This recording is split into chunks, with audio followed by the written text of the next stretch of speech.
Two Bends is sponsored by Paul Cerami Auto Group, the cheaper dealer.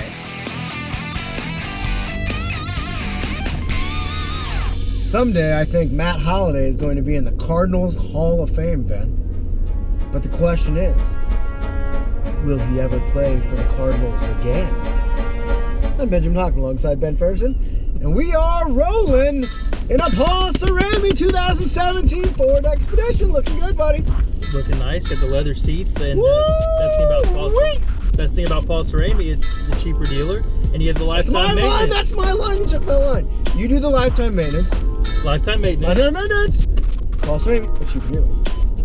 You know, you set that up like it was some sort of a suspense drama novel, but it's a big question, and it's being asked around St. Louis a lot these days. Matt Holliday, fractured thumb against the Cubs last week of all the teams. I was surprised there wasn't a more beanball wars going on, by the way, Ben. Well, they got to play a few more times this true, season, that's so we'll true. see if it pops back up. But the bigger question is, what's next for Matt Holliday?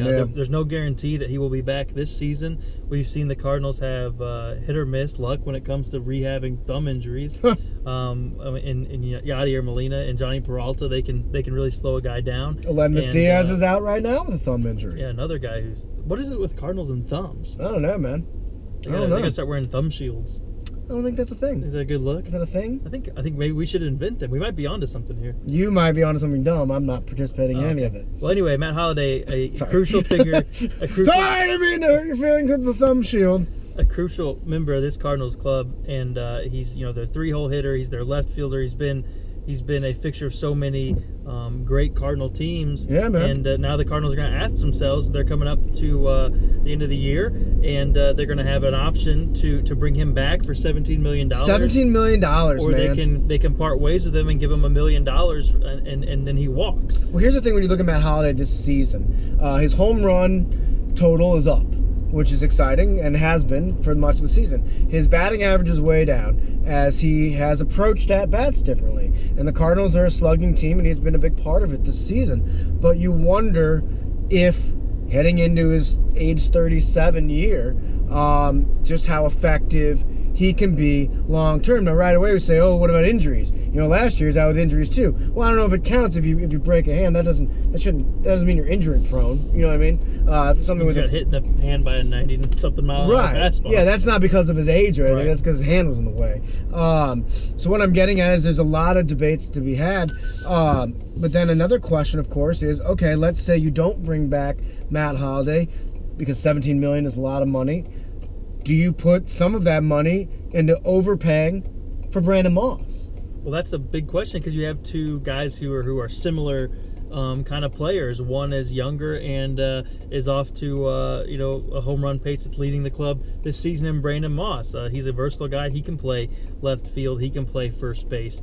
So to me, if you're coming down to picking between those two, I'm going to go with Brandon Moss. And it's not a knock on how important Holliday has been. It's not a knock on what he's done. It's a knock on who's going to be better for the short term moving forward right now. Yeah. And right now, that guy is Brandon Moss. We've seen what he can do when he's healthy. He came back from that injury that had a lot of people questioning the trade that brought him in.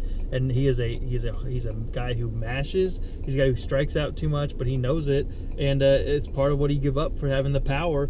It's just who he is. And I hate to say it, that's what we're seeing with Holliday anyway. And you're seeing more home runs with Holliday. The ground ball rate has been elevated.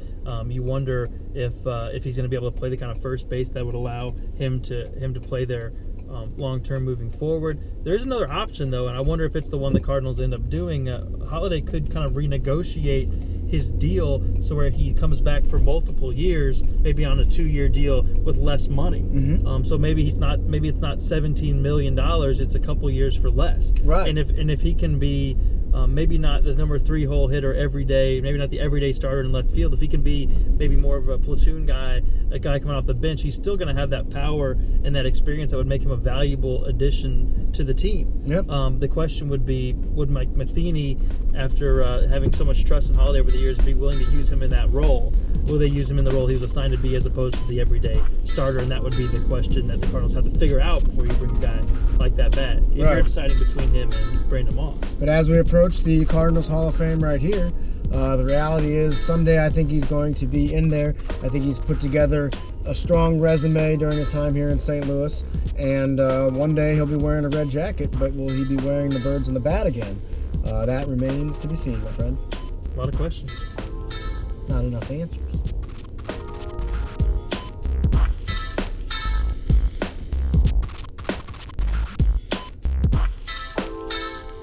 Paul Cerami Auto Group, the cheaper dealer.